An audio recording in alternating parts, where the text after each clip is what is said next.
कहानी की शुरुआत में हमें एयरपोर्ट दिखाया जाता है, जहां हम ब्रैड नाम के एक पायलट को देखते हैं। वो तेजी से जहाज की तरफ जा रहा होता है और साथ ही साथ वीडियो कॉल पर अपनी बेटी से बात भी कर रहा होता है। उसकी बेटी कहती है कि आज सुबह मैंने न्यूज देखी थी, जिसमें बताया जा रहा था कि आप जिस एरिया में जा रहे हो वहाँ का मौसम बहुत ज्यादा खराब है, जिस वजह से और भी कई सारी फ्लाइट्स कैंसिल कर दी गई हैं। इसलिए आपको भी अपनी फ्लाइट कैंसिल करके घर वापस आना चाहिए। लेकिन ब्रैड मुस्कुराकर जवाब देता है कि मैं पहले भी कई बार ऐसे मौसम में सेफली जहाज उड़ा चुका हूँ, इसलिए तुम परेशान मत हो, मैं जल्द ही घर वापस आ जाऊंगा। ये सुनकर उसकी बेटी खुश हो जाती है और कॉल काट देती है। उसके बाद ब्रैड जहाज के केबिन में आकर को पायलट से मिलता है। को पायलट थोड़ा सा नर्वस था क्योंकि आज वो पहली बार फ्लाइट उड़ाने वाला था। तभी एक एयर होस्टेस आकर ब्रैड को बाहर बुलाती है, जहाँ एक पुलिस अफसर ब्रैड को बताता है कि इमरजेंसी की वजह से तुम्हें एक कातिल को अपने साथ ले जाना पड़ेगा, जिसका नाम टोनी है। टोनी एक बहुत ही ताकतवर और खतरनाक इंसान है जिस पर मर्डर का केस है और अब इसे जहाज के जरिए दूसरी कंट्री ले जाकर उम्र भर कैद के लिए जेल में डाला जाएगा। वो पुलिस अफसर ब्रैड से कहता है कि ये जिम्मेदारी हम तुम्हें इसलिए दे रहे हैं क्योंकि तुम एक काबिल और समझदार पायलट हो। ब्रैड मान जाता है और टोनी को सबसे लास्ट वाली सीट्स में बिठा देता है ताकि बाकी पैसेंजर्स को कोई परेशानी न हो। उसके बाद सभी पैसेंजर्स अपने सीट्स पर बैठ जाते हैं और ब्रैड जहाज के स्टाफ के पास आकर कंफर्म कर लेता है कि सभी पैसेंजर्स आ गए हैं, जिसके बाद जहाज टेक ऑफ कर लेती है। ऊंचाई पर पहुंचने के बाद ब्रैड जहाज को ऑटो पायलट पर लगाकर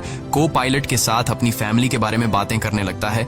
ब्रैड को पायलट को मोबाइल में अपनी बेटी की फोटो दिखाता है और कहता है कि मैं अपनी बेटी से बहुत प्यार करता हूं और हमारा इस दुनिया में एक दूसरे के अलावा और कोई भी नहीं है। दूसरी तरफ जहाज में बैठे पैसेंजर्स सफर को एंजॉय कर रहे होते हैं, लेकिन उन्हें पता नहीं था कि कुछ देर बाद उनके साथ बहुत ही बुरा होने वाला है। केबिन में बैठे दोनों पायलट्स भी खुश थे और जहाज भी नॉर्मल तरीके से फ्लाई कर रहा था, लेकिन तभी अचानक मौसम खराब हो गया और जहाज हल्के से झटके लेने लगा, जिस वजह से ब्रैड परेशान हो जाता है क्योंकि उसे कुछ ठीक नहीं लग रहा था। वो सभी मुसाफिरों को सीट बेल्ट बांधने के लिए अनाउंस करता है और रेडियो के जरिए वो कंट्रोल टावर से बात करने की कोशिश करता है, पर उसकी बात नहीं हो पाती क्योंकि मौसम खराब होने की वजह से यहाँ के सारे रेडियोस काम करना बंद कर देते हैं। तभी अचानक बिजली का तेज झटका प्लेन से आकर लगता है, जिस वजह से प्लेन जोर जोर से झटके लेने लगता है। ब्रैड पैसेंजर्स का हाल देखने के लिए केबिन से बाहर जाता है। पैसेंजर्स को देखकर ब्रैड को थोड़ा बहुत सुकून मिल जाता है क्योंकि सभी पैसेंजर्स सेफ थे, पर यहाँ अब धीरे धीरे लाइट बंद होती जा रही थी और तभी प्लेन को कई और झटके लगते हैं, जिससे ब्रैड का सिर सामने छत से टकराकर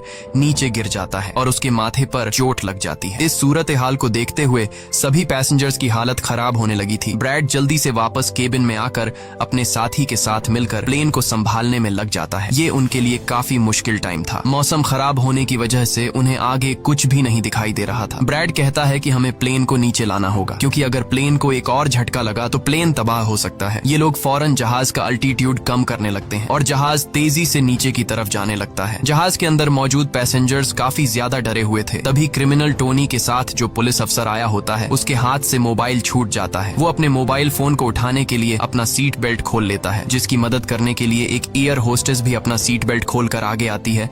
अब क्योंकि प्लेन तेजी से नीचे की तरफ जा रहा था, जिस वजह से उनका सीट बेल्ट खुलते ही ये दोनों तेजी से ऊपर छत से टकरा जाते हैं। ये दोनों इतनी तेजी से छत से टकराते हैं कि उनकी तुरंत मौत हो जाती है। इतने में जहाज काफी कम अल्टीट्यूड पर आ जाता है और किसी तरह करके ये दोनों पायलट जहाज को कंट्रोल कर लेते हैं। लेकिन अब जहाज में ज्यादा पावर नहीं बची होती, इसलिए ब्रैड जहाज को एयरपोर्ट तक नहीं पहुंचा सकता था, जिस वजह से ब्रैड जहाज को नीचे लाकर समंदर में क्रैश लैंड करने का सोचता है। लेकिन तभी ये दोनों कुछ दूर एक आइलैंड देख लेते हैं, जिसके बाद ब्रैड जहाज की डायरेक्शन आइलैंड की तरफ कर लेता है और आइलैंड पर लैंड करने का फैसला करता है। कई मुश्किलों के बाद ब्रैड इस आइलैंड पर मौजूद एक रोड पर फाइनली इमरजेंसी लैंड कर लेता है। लकीली इस इमरजेंसी लैंडिंग में सभी पैसेंजर्स सही सलामत होते हैं और किसी को भी चोट नहीं आती। तभी जहाज में पीछे शॉर्ट सर्किट होता है, जिससे देखकर ब्रैड खुश हो जाता है क्योंकि जहाज में अभी भी थोड़ी बहुत बिजली बची हुई थी। सभी पैसेंजर्स के जहाज से उतरने के बाद एक एयर होस्टेस कैप्टन ब्रैड को बताती है कि क्रिमिनल टोनी को ले जाने वाला पुलिस अफसर मारा गया है और एक एयर होस्टेस भी मारी गई है। ये सुनकर ब्रैड बहुत ज्यादा मायूस हो जाता है। दूसरी तरफ एयरलाइन कंपनी का मालिक देखता है कि उसका एक जहाज अचानक गायब हो गया है क्योंकि उसने प्लेन को लैंड होते हुए नहीं देखा था और काफी काफी देर से रेडियो खराब होने की वजह से उसका पायलट से कांटेक्ट भी नहीं हो पा रहा था। इसीलिए वो एयरलाइन कंपनी का मालिक स्कार्सडेल नाम के एक रेस्क्यू एक्सपर्ट को बुलाता है, जो ऐसे लोगों को ढूंढने का काम करता है जो मुश्किल में कहीं फंसे हुए होते हैं। एयरलाइन कंपनी का मालिक उसे कहता है कि मुझे मेरे प्लेन्स की सारी डिटेल्स चाहिए, जैसे वो कहाँ गया, उसके वर्कर्स और सभी पैसेंजर्स कहाँ हैं। जिसके बाद रेस्क्यू एक्सपर्ट अपने काम पर लग जाता है। दूसरी तरफ सारे पैसेंजर्स इस सोच में थे कि हम यहाँ क्यों उतरे हैं। ब्रैड सभी पैसेंजर्स को इकट्ठा करके समझाता है कि इमरजेंसी की वजह से हमें यहाँ उतरना पड़ा। प्लेन में अभी भी थोड़ी बहुत बिजली मौजूद है, जिसे हम बाकी चीजों को ठीक कर लेंगे। तब तक आप लोग यहाँ आराम से रहें और आप लोग घबराइएगा नहीं, बहुत जल्द हम यहाँ से निकल जाएंगे। जिसके बाद ब्रैड प्लेन के पास आकर उसे ठीक करने में लग जाता है, पर वो देखता है कि जहाज में पावर काफी कम है, इसलिए उन्हें मदद का इंतजार करना होगा। ये लोग मैप निकालकर खुद ही अपनी लोकेशन देखने लगते हैं ताकि उन्हें पता चल सके कि आखिर ये लोग किस जगह पर हैं। ब्रैड का साथी को पायलट नक्शा देखकर बताता है कि हम एक प्राइवेट आइलैंड पर फंसे हुए हैं। ये जगह बहुत ही खतरनाक है। यहाँ पर ऐसे लोग हैं जो किसी सरकार या गवर्नमेंट की बात नहीं मानते। अगर इन लोगों ने हमें पकड़ लिया तो हमारी जान खतरे में पड़ सकती है और हमारी गवर्नमेंट भी हमें नहीं बचा पाएगी। ये सुनकर ब्रैड कहता है कि अब कहीं से भी करके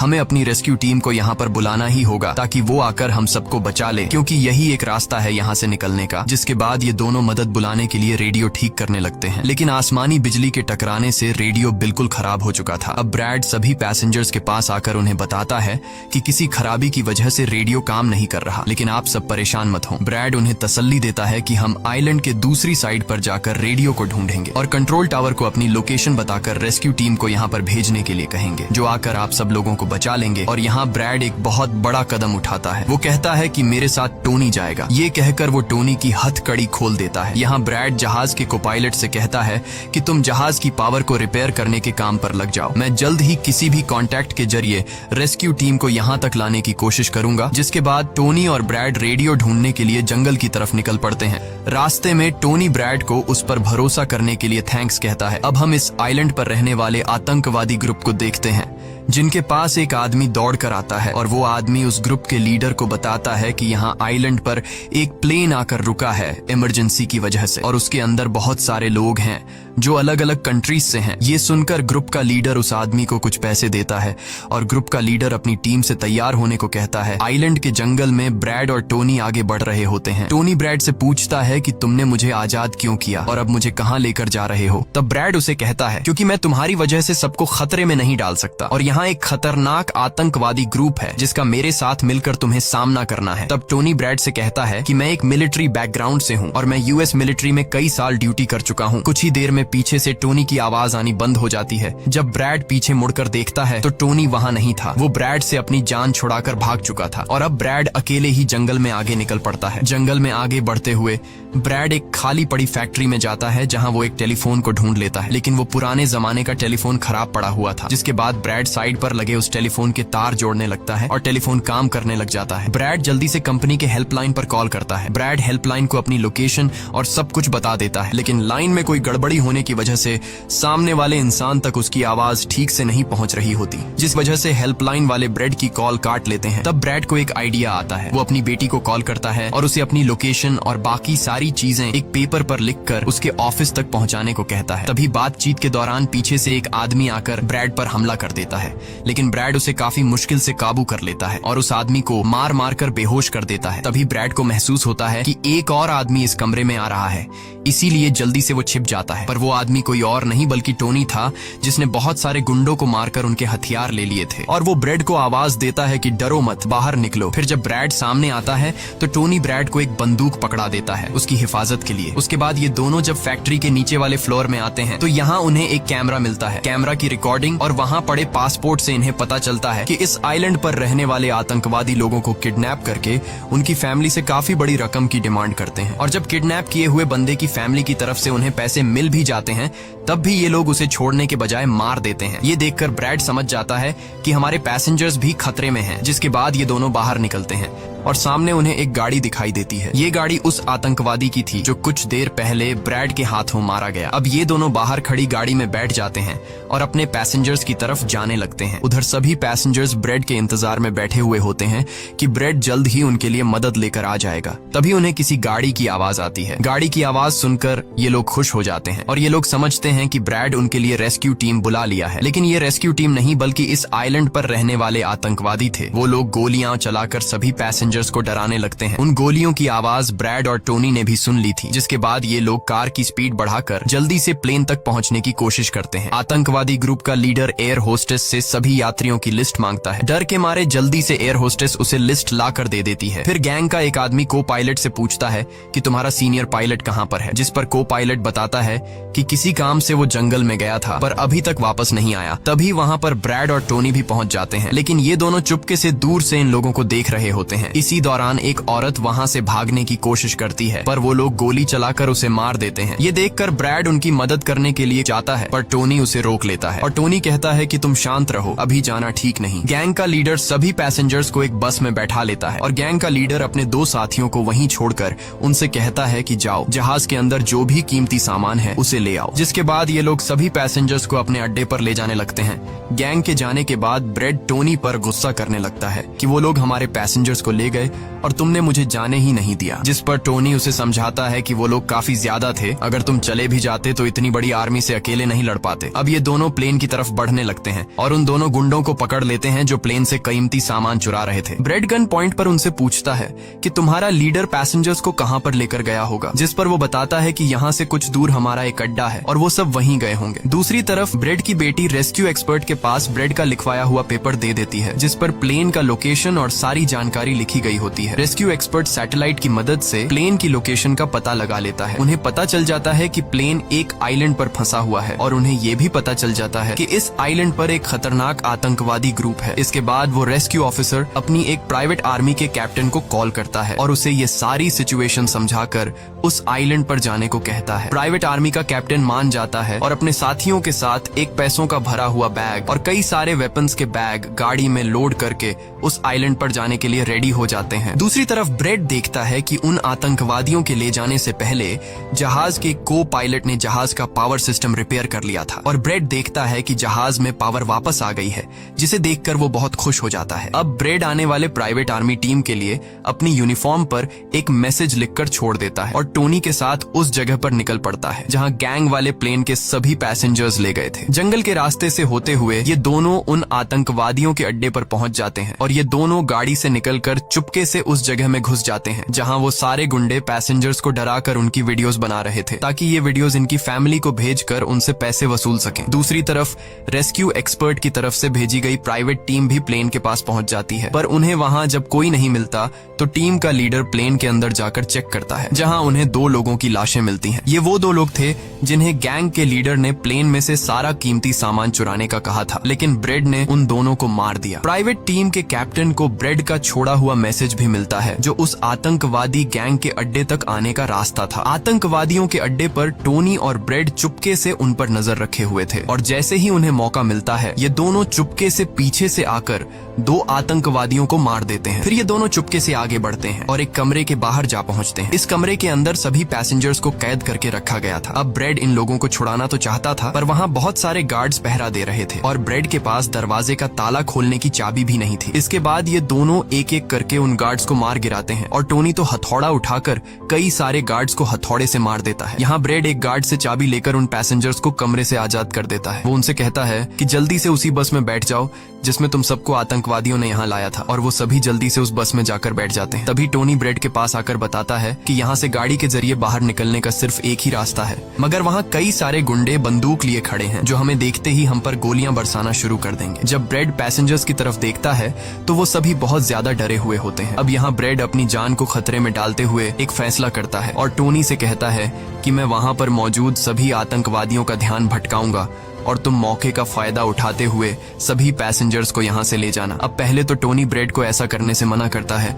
वो कहता है कि ऐसा करने से वो लोग तुम्हें मार देंगे, लेकिन ब्रेड कहता है कि इसके अलावा हमारे पास और कोई दूसरा रास्ता नहीं है। ये सुनकर टोनी मान जाता है। ब्रेड वहाँ से निकलकर आतंकवादियों के पास आता है। वहाँ ब्रेड गैंग के लीडर से बात करता है कि मैंने हेल्प के लिए इन्फॉर्म कर दिया है, जल्द ही यहाँ पर रेस्क्यू टीम आ जाएगी, इसलिए सभी पैसेंजर्स को यहाँ से जाने दो। ये सुनकर सभी गैंग वाले ब्रेड पर हंस पड़ते हैं और ब्रेड को पीटने लग जाते हैं। गैंग का हेड कहता है कि ऐसे कैसे छोड़ दूं, पैसों के बिना मैं किसी को नहीं छोड़ता। और अब जैसे ही ये लोग ब्रेड को मारने वाले होते हैं, तभी वहाँ पर प्राइवेट रेस्क्यू टीम पहुंचकर आतंकवादियों पर हमला कर देती है और काफी देर तक गोलीबारी करने के बाद गैंग के कई सारे लोगों को मारकर वो ब्रेड को छुड़ा लेते हैं और ब्रेड को बस में उठाकर यहाँ से निकल जाते हैं। यहाँ गैंग का लीडर देखता है कि उसके कई सारे साथियों के साथ उसका छोटा भाई भी मारा गया। ये देखकर वो बहुत ज्यादा गुस्सा हो जाता है और कसम उठाकर कहता है कि वो इन लोगों में से एक को भी नहीं छोड़ेगा और सभी को चुन चुन कर मारेगा। इसके बाद वो अपनी टीम से कहता है कि जल्दी से तैयारी कर लो, हम जल्द ही इन लोगों को मारने के लिए निकलेंगे। बस में प्राइवेट टीम का कैप्टन सभी को बताता है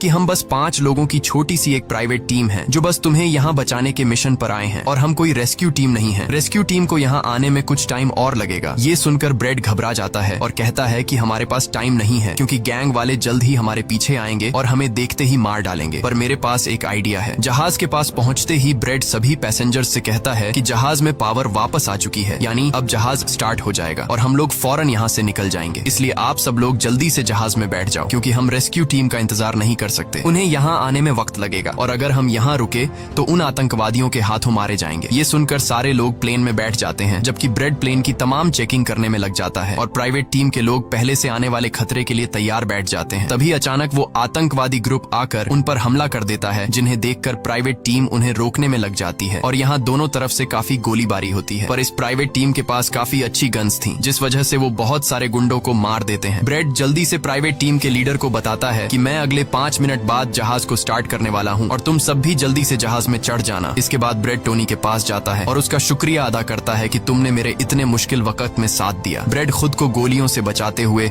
अंदर जहाज में आकर अपने केबिन में बैठ जाता है और अपने साथी को पायलट के साथ मिलकर प्लेन को स्टार्ट करने में लग जाता है। उधर टोनी के पास गोलियां खत्म हो जाती हैं और जब वो बुलेट्स ढूंढने के लिए प्राइवेट टीम का बैग चेक करता है तो उसे वहां पैसों से भरा हुआ एक बैग मिलता है। लेकिन इस वक्त टोनी पैसों को छोड़कर दूसरी बैग से गोलियां निकालकर दोबारा आतंकवादियों से लड़ने लगता है। यहाँ तब तक ब्रेड भी प्लेन को राइट साइड पर घुमा देता है। अब प्राइवेट टीम के सोल्जर्स भी एक एक करके जहाज में चढ़ने लगते हैं और टोनी उन्हें कवर फायर देता है। पावर आने की वजह से रेडियो भी काम करने लग जाता है। अब ब्रेड को प्लेन कंपनी का मालिक बताता है कि मैं तुम्हें कोई सुरक्षित जगह बता दूंगा जहां तुम जा सकते हो। अब सभी लोग जहाज में चढ़ जाते हैं पर टोनी नहीं चढ़ता। वो पैसों से भरा बैग लेकर वहां से भागने लगता है क्योंकि अगर वो इनके साथ प्लेन में वापस गया तो पुलिस वाले उसे फिर से पकड़कर जेल में डाल देंगे। गैंग का लीडर अपने साथियों को मरता हुआ देखकर गुस्से से पागल हो जाता है। वो प्लेन के सामने रॉकेट लॉन्चर लाकर उन्हें एक ही झटके में उड़ाने का सोचता है, लेकिन सही टाइम पर टोनी उसे देख लेता है। अब टोनी जल्दी से बंदूक उठाकर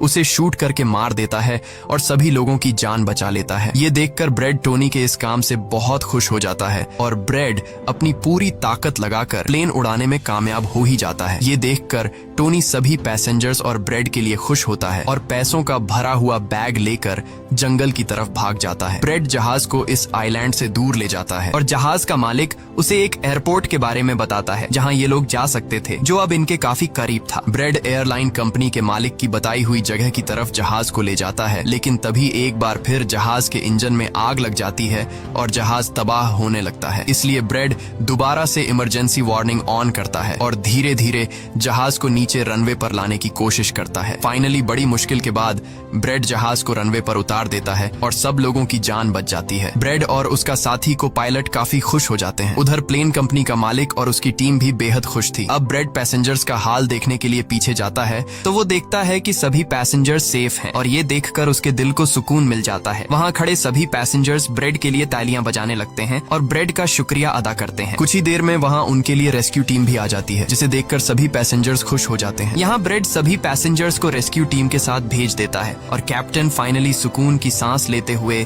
जहाज की सीढ़ियों पर बैठकर अपनी बेटी से कॉल पर बात करता है। इसी के साथ ये कहानी खत्म हो जाती है। अगर आपको वीडियो अच्छी लगी हो तो हमारे चैनल को सब्सक्राइब और वीडियो को लाइक जरूर कीजिएगा।